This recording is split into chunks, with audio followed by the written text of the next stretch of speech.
Labas rytas. Šiandien paskutinis rudens šeštadienis. Vadinasi, artėja šaltasis metų sezonas, tikiuosi atnešintis ne tik nejuokingų sąskaitų už šildymą, bet ir itin džiugių akimirkų.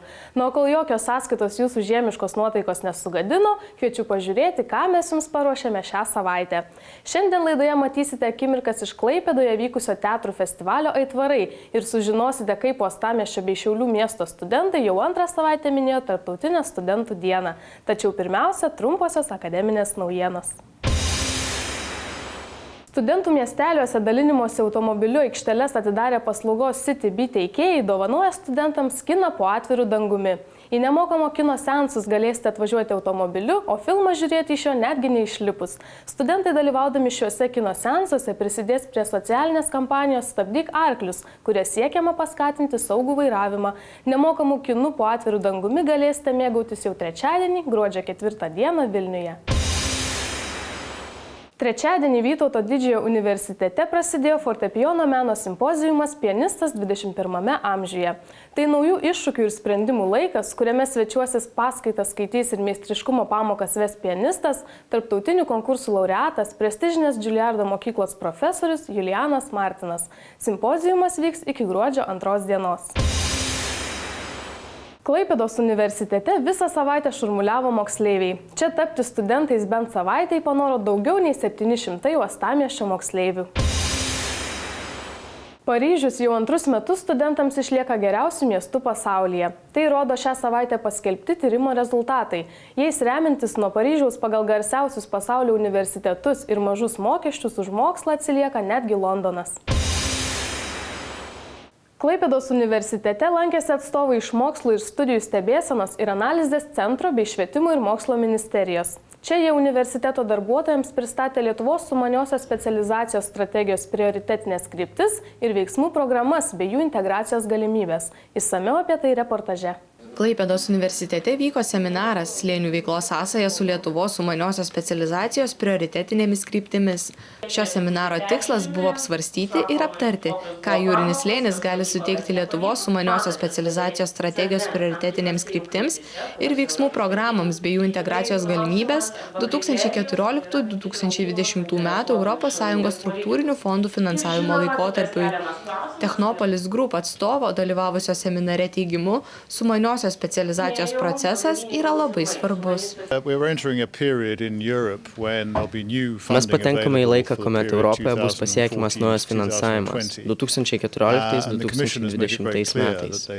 Komisija aiškiai išskyrė, jog norėtų susitelkti ties finansavimu į tas zonas, kuriuose yra aiškus potencialių investicijų augimas Europos Sąjungos šalyse. Sumanios specializacijos procesas verčia nustatyti prioritetus atskirai kiekvienoje šalyje narėje. Todėl yra itin svarbu, kad mes tai atliktume atsargiai, komisijai pristatydami tik gerus pavyzdžius. Mokslo ir studijų stebėsenos ir analizės centro direktoriaus pavaduotojos Lauros Tračinskienės teigimu, sumaniojoje specializacijoje didelis dėmesys skiriamas mokslo ir verslo bendradarbiavimui.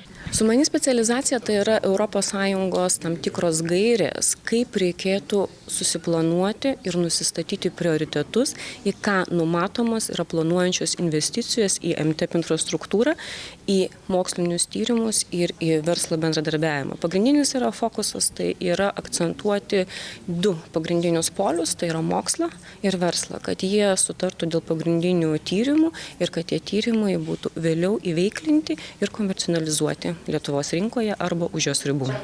Seminare dalyvavo atstovai iš švietimo ir mokslo, ūkio ministerijų, jų agentūrų, Slėnių veikloje dalyvaujančių mokslo ir studijų institucijų, mokslinių tyrimų institucijų ir kitų organizacijų. Kultūros erdvės, centras ir periferija. Konferencija vykusi Klaipėdos universitete. Apie kokias kultūros ribas bei paribius diskutavo pajūryje susirinkę mokslininkai, jums papasakos reporterė Gabrielė. Klaipėdos universitete humanitarinių mokslų fakultete vyko nacionalinė mokslinė konferencija. kultūros erdvės centras ir periferija. Jos metu buvo pristatomi įvairūs pranešimai apie kultūros erdvės.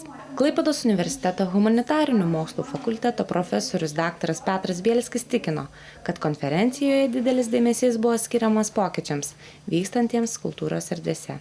Jaunimas ir regionai. Jaunimas todėl, kad jau dabar yra labai daug jaunų baigusių teatrologijas, besiruošiančių mokslininkų, dirbančių toj srity, jiems kažkaip sudaryti erdvę. O kitas dalykas ir regionai. Visi paprastai centras suprantama, bet o regionas faktiškai tai yra teatro pradžia ir tas regionas palieka visada už borto. Niekas nesigilina jį atliktai, o mes manom, kad ten dirba labai daug žmonių ir šiaip žmonių labai didelis skaičius yra. Ir užtat mes tą akcentuojam regiono problemą, prilyginti kažkaip arba surasti jo reikšmingumą net centrui. Klaipėdos universiteto humanitarinių mokslų fakulteto daktarė Jūratė Grigatienė užsiminė, kad šiemet konferencijoje yra gana daug pranešėjų. Dalis jų netgi atvyko iš kitų miestų. Yra nemažai pranešėjų, kaip ir sakiau, yra literatūrologai, pavyzdžiui, docentas Marijus Šidlauskas, Rolandas Rastauskas, yra iš Vilniaus atvykusi viešinė Laura Laurušaitė, taip pat daktarė, doktorantė Ginta Čingaitė, iš teatrologų profesorius Petras Bielskis. Iš Vilniaus atvykusi humanitarinių mokslų daktarė Laura Laurušaitė skaitė pranešimą apie tautinio stereotipo stabilumą ir dalinosi mintimis apie stereotipų nepastovumą. Savo pranešime pristačiau stereotipų temą, kuri, man atrodo, mūsų visuomenė yra labai aktuali, kadangi daugelis ir masto stereotipizuotai ir stereotipai yra diegiami įvairiausia ir žiniasklaidos priemonėse, ir reklamoje, ir literatūroje taip pat. Kadangi esu pati literatūrologė, tai lyginau lietuvių ir latvių literatūroje esančius stereotipus. Ir galima konstatuoti, kad stereotipai šiuo metu yra ne tik tokie stabilūs konstruktai, bet jie šiek tiek ir slankus, keičiasi. Iš Kauno Aleksandro Stulginskio universiteto atvykęs docentas Romualdas Povilaitis skaitė pranešimą apie šiuolaikinę tautos namų Lietuvoje koncepciją ir išskyrė nagrinėtos temos problematiką. Mano tema yra tautos namai, šiuolaikinė koncepcija. Tikslas supažindinti žmonės su šiuolaikinė tautos namų koncepcija ir pakviesti ją realizuoti praktiškai, įkurti tautos namus. Konferencijos metu įvyko 4 posėdžiai, kuriuose buvo ne tik pristatinėjimos temos, bet ir vyko diskusijos. Klaipėdos universitete tebevyksta tarptautinis muzikos forumas "Muzikos atlikimas ir pedagogika". Šio forumo metu vyko meno meistrų ir jaunų muzikantų tarptautinių konkursų laureatų koncertai bei jaunųjų atlikėjų konkursai. O prieš savaitę vyko šio masinio renginio atidarymas. Išsamiau Ramintos reportaže. Pirmą kartą Klaipėdos universitete vyko masinis profesionalios muzikos atlikimo renginys Tarptautinis forumas. Iki šiol toks renginys vyko Austrijoje, Švedijoje, Suomijoje bei daugelyje kitų šalių. Jūratės Karosaitės, vienos iš šio renginio organizatorių teigimu, tarptautinis forumas apima įvairias muzikos sritis. Tai yra tarptautiniai konkursai jaunųjų atlikėjų, pianistų, stygininkų, kamerinių ansamblių, taip pat šiais metais ir liaudies instrumentai pučiamieji dalyvaus jame. Be to, tai yra masterklasai pedagogų, tai yra koncertai ne tik mūsų salėje, bet ir kitose miestuose, pavyzdžiui, planuojamas koncertas dar Kaune ir Palangoje. Tarptautinį forumą inicijavo profesorė Tkač ir profesorė Tatjana Romaškina. Tarptautinis forumas vyks visą savaitę. Savaitės pradžioje į kovą stos pianistai, nuo trečiadienio prasidės stygininkų konkursai, o ketvirtadienį ir penktadienį vyks solistų pasirodymai. Jūratė Karosaitė tikina, kad forumo programoje bus sulaukta ir Klaipėdos kamerinio orkestro. Dar vienas konkursas, apie kurį pamiršau pasakyti, yra, žodžiu, išskirtinis, todėl kad šiame projekte dar vyks konkursas solistų su orkestru. Ir, žodžiu, pirmas turas vyks akomponuojant fortepijonai, antras turas vyks jau akomponuojant, kartu grojant su Klaipėdos kameriniu orkestru. Taip. Tarptautinio forumo atidarymo koncerte dalyvavo svečiai iš įvairių šalių. Koncertas paliko neišdildomų įspūdžių. Visų pirma, retai kada būna atidarime, kad vyktų jau dalyvių koncertas. Paprastai atidarimuose dalyvauja žiūri ar kas nors, žodžiu, ne patys dalyviai. Dalyvius visada išgirstam tik tai jau konkurse. Tai čia tokia labai demokratiška ir šilta atmosfera. Sakyčiau, visada konkursai turi kažkokį tokį jaudulį ir kažką net tokio labai sukeliančio virpesį. O čia visi kažkaip truputėlį taip maloniai atsipalaidavę. Manau, kad šitas konkursas yra kažkoks labai šiltas, draugiškas. Jis daugiau panašus į festivalį. Po koncerto žodis buvo suteiktas komisijos nariams. Forumo dalyviai džiaugiasi turėdami galimybę dalyvauti šiame renginyje ir linki dalyviams sėkmės. Vakarų ekspresas. Vienintelis tikrai klaipėdietiškas.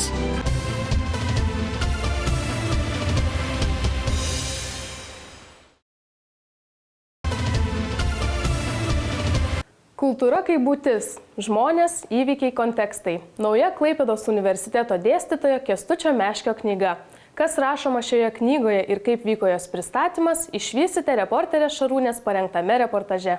Klaipėdos apskrities Ievos Simonaitytės viešosios bibliotekos konferencijų salėje kiekvienas galėjo praplėsti savo kultūrinį akiratį, dalyvaudamas Klaipėdos universiteto dėstytojo Kęstučio Meškio knygos pristatyme.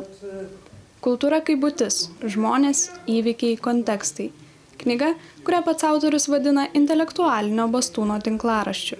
Jos tikslas – padėti skaitančiams suvokti tam tikrus kultūrinius reiškinius ir procesus. Be kultūros žmonė neturi ateities, neturi mūsų civilizacija ateities, nes kultūra tai yra tas paskutinis bastionas arba ta riba, po kurios žlunga valstybės, žlunga imperijos, žlunga tautos. Tai aš manau, kad šitą žinią aš ir norėjau perduoti žmonėms ir savo balsų, ir tų žmonių, su kuriais aš vedžiau pokalbius. Tai jau ne pirmoji kultūrologo knyga, tačiau ji kiek kitokia nei ankstesni akademiniai leidiniai.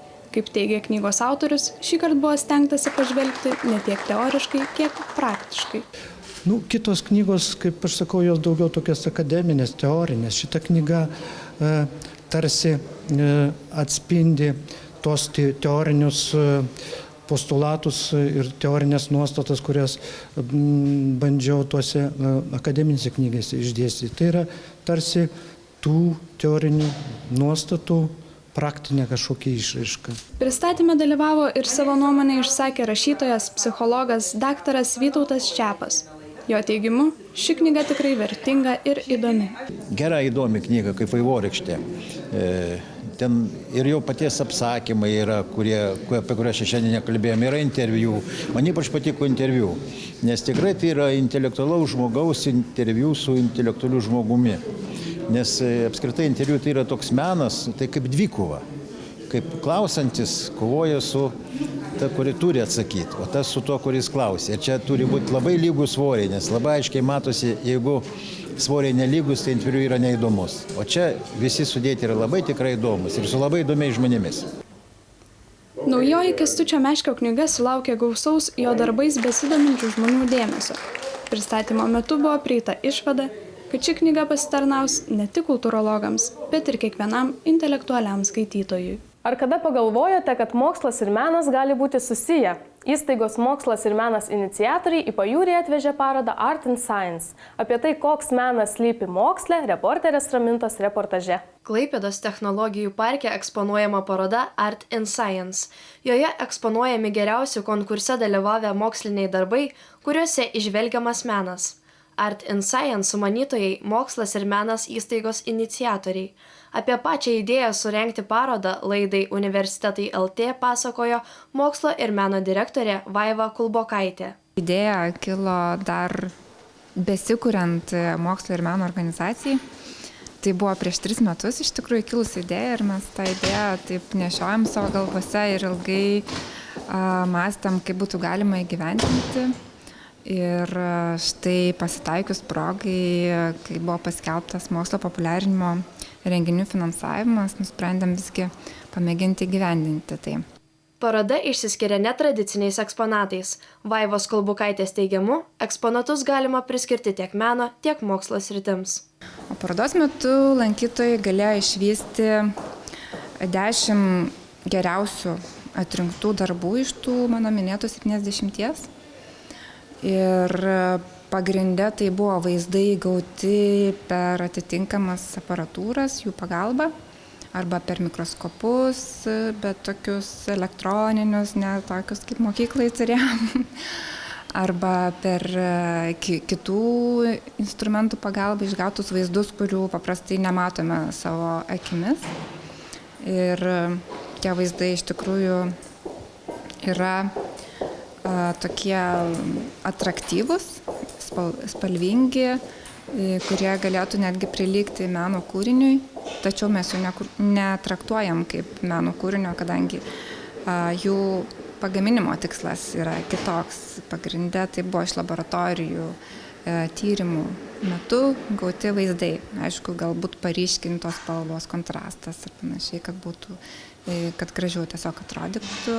Mokslą ir meną sieja kūrybiškumas.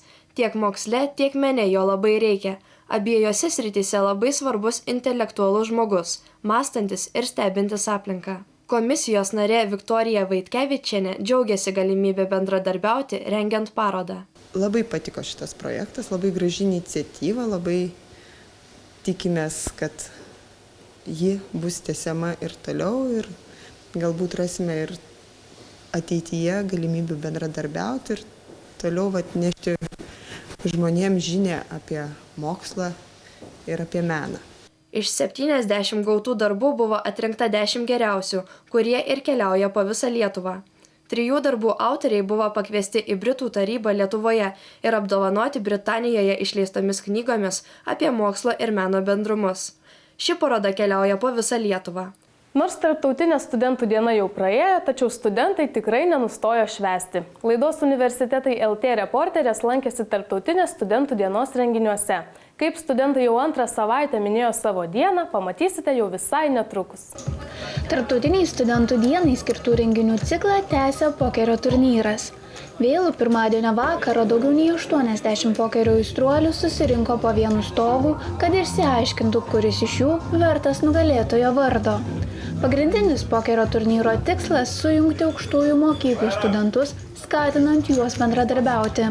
Sujungti, kad pabendrautų kiekvienas su studentai skirtingi, kad šiek tiek tas bendrumas atsirastų. Tam ir skirtos Tarptautinė studentų diena, kad ne tik, tarkim, Klaipėdos universiteto studentai bendradarbiautų, bet ir Lietuvos aukštoji jūreivininkystės mokykla, KVK ir panašiai. Dalyviai labai džiaugiasi galimybę žaisti pokerį su šio žaidimo aistruoliais. Jie teigia, kad pokeris yra puikus laisvalaikio praleidimo būdas. Turnyre dalyvavęs Artūras tikino, kad pokerio subtilybių per tam tikrą laiką galima lengvai išmokti. Žinoma, įmanoma, todėl aš ir rašau sakinys kaip iš šonų čia, kad visi neminėtų manęs, ta prasme, kad nematytų, ką aš turiu, tai žinotų. Tai man padeda vis tiek, bet šiandien nepadėjo. Žaidžiant pokerį svarbus ne tik susikoncentravimas ar žaidimo taktika, bet ir sėkmė. Prie stalo būtų gera kompanija, būtų linksma atmosfera ir tiesiog turi didelės reikšmės ir sėkmė. Po atkaklaus žaidimo šiemetinio pokerio turnyro nugalėtojų tapo Benas Trumila. Sveikiname! Šiaulių universiteto studentai kartu su įstaigos vadovybė netradiciškai paminėjo Tarptautinę studentų dieną. Organizuotame rektorato posėdyje studentai keitėsi pareigomis su universiteto valdžia, kuri maloniai išklausė laikinosios Šiaulių universiteto rektorės Gabrielės Gendvilaitės ir fakultetų dekanų pozicijas. Posėdyje buvo aptarta universiteto situacija, studentų poreikiai, lūkesčiai ir tobulinimo galimybės. Rektorato posėdį pradėjo Šiaulių universiteto rektorius profesorius daktaras Donatas Jurgaitis. Laikinojo rektoriaus pareigas perduodau laikinajai Šiaulių universiteto rektoriai Gabrieliai Gendvilaitei. Laikinoji rektorė džiaugiasi, kad studentai turi galimybę aptarti svarbius universiteto klausimus ir prisidėti prie šios mokslo įstaigos sistemos tobulinimo. Gabrielės Gendvilaitės teigimu, universiteto studentų gerovė priklauso nuo rektoriaus vadovavimo.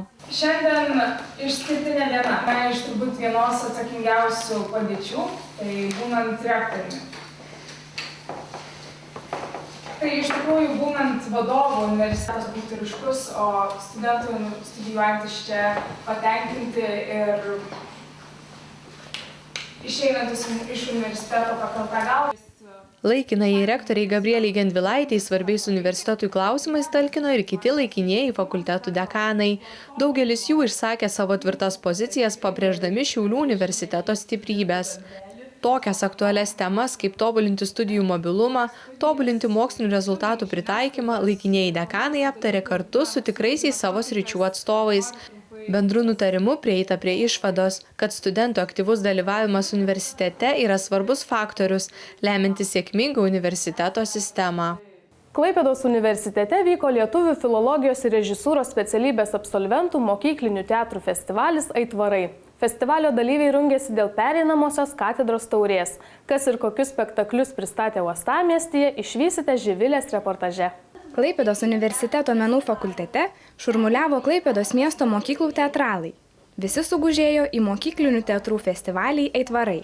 Renginio organizatoriai – Klaipėdos universiteto humanitarinių mokslų fakulteto Lietuvių filologijos ir režisūros specialybės absolventai ir kurso vadovė lektorė Jūratė Grigaitienė. Pasak lektorės, šis festivalis yra orientuotas į mokyklų teatrus. Mūsų tokia yra misija – rengti mokytojus, kurie mokyklose sukuria tuos teatrus arba kultūros centruose, įvairiose neformaliojo ugdymo įstaigose ir gal vienas kitas nueis ir į studentų teatrą, bet šiaip yra lietuvių mokytojai, kurie dirba tiesiogiai mokyklose, ne universitetuose. Kasmetinis Aitvarų festivalis skirtas teatro dienai paminėti. Pasak organizatorės, festivalio pavadinimas turi itin simbolinę reikšmę. Aitvarai, kaip tie į dangų paleisti mūsų absolventai, kurie grįžta kiekvieną rudenį, atsineždami tokio laisvo skrydžio ir kažkokių dvasinių turtų kraitį. Mokomojo teatro scenoje pasirodė ir Klaipėdos universiteto humanitarinių mokslų fakulteto Lietuvių filologijos ir režisūros katedros 3 kurso studentės, kurios parengė festivalio pristatymą pagal Kristijono Donelaičio metus. Scenoje žiūrovai taip pat galėjo pamatyti spektaklius pagal Teklės Kaptaradzės keletą pokalbių apie Kristų ar Aivos Simonavičienės šachmatų partiją pjeses. Klaipėdos universiteto humanitarinių mokslų fakulteto docento Gedimino Šimkaus teigimu, šios specialybės studentai mokykloms yra didžiulė dovana. Dėstytojai, kurie tuos aitvarus išleidžia su tokia nuostabia specialybė, tai yra filologija, literatūra ir režisūra, ir jeigu absolventai nueina į mokyklą, tai yra milžiniškas įdirbis iš tikrųjų tiem vaikam, kuriuos moko šitie absolventai. Festivalio dalyviai tikina, čia dalyvaujantis dėl galimybės pasirodyti scenoje. Esame Lietuvių filologijos ir režisūros studentės 4 kurso. Ir tiesiog 3 kurse pastatėm spektaklį ir turim gerą progą ją parodyti čia ir šiandien. Kasmet vykstantis festivalis neturi išskirtinės temos. Jo dalyviams suteikiama erdvė savo darbus pristatyti kolegoms. Dalyviai sutiko, kad teatras duoda jaunam žmogui neįkainojamų dalykų, todėl dalyvauti vykstančiuose renginiuose verta kiekvienam. Šiandien jau viskas. Nepamirškite, kad pražiopsoję šeštadieninę laidą jos įrašus galite rasti internete adresu www.tv3play.lt, o kartojimus pirmadienį 9:30 per TV6. Atsisveikiname ir linkime šilto bei jaukaus savaitgalio. Iki.